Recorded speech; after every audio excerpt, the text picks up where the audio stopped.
when you look at a charge sheet, you have to be specific to say that so and so has done such and such act, so and so has bribed certain individuals.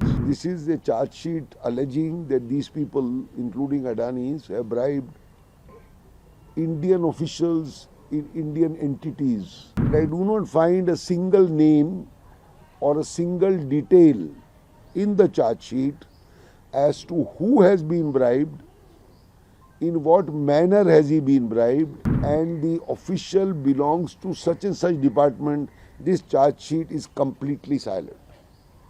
I don't know how one can respond to these kind of charge sheets. At the outset, I want to tell you that these are my personal legal views. I am not a spokesman for the Adani Group. I am a lawyer. I have been appearing for Adani Group in several cases. So I have gone through this indictment by the US court, running into some 54 pages. My assessment is, and it is clear, that there are 5 charges or 5 counts. It is very important to note that count 1 and count 5 are more important than the others,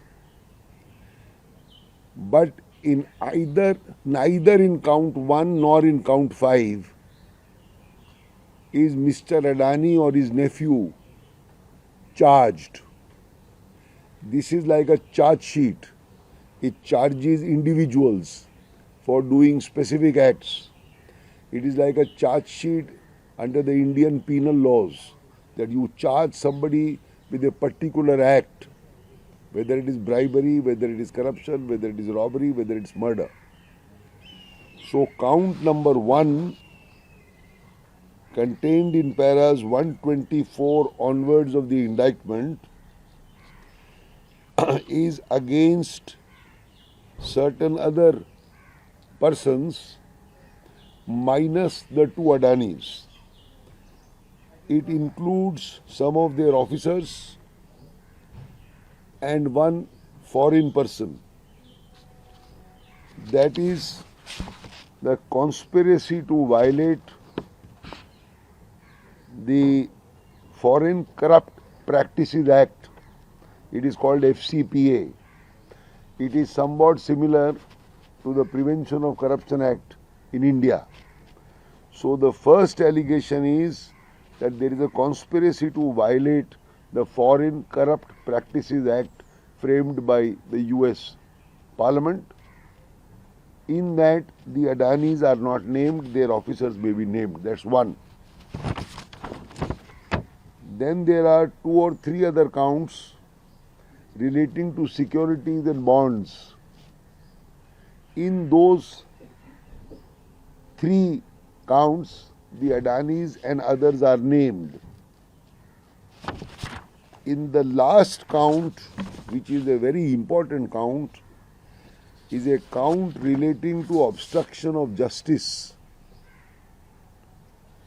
In that count, namely count number 5, the Adanis are not named, but their officers are named.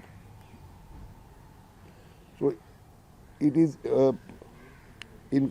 maybe I made a mistake in count number 5.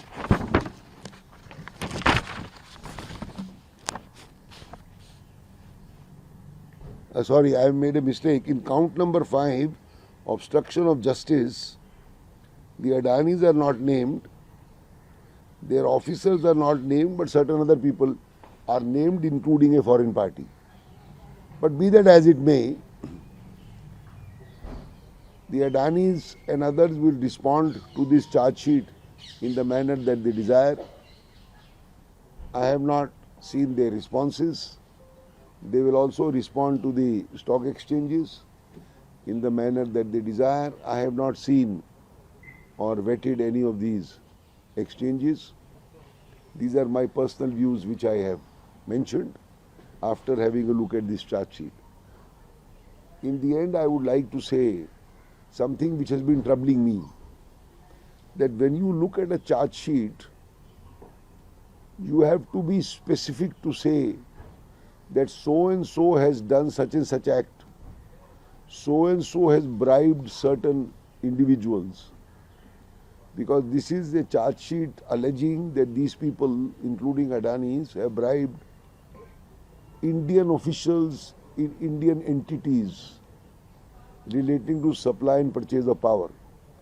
But I do not find a single name or a single detail in the charge sheet as to who has been bribed, in what manner has he been bribed, and the official belongs to such and such department. This charge sheet is completely silent.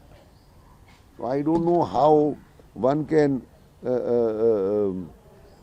respond to these kind of charge sheets, but I am sure the Adanis will take legal opinion, including from American lawyers, etc.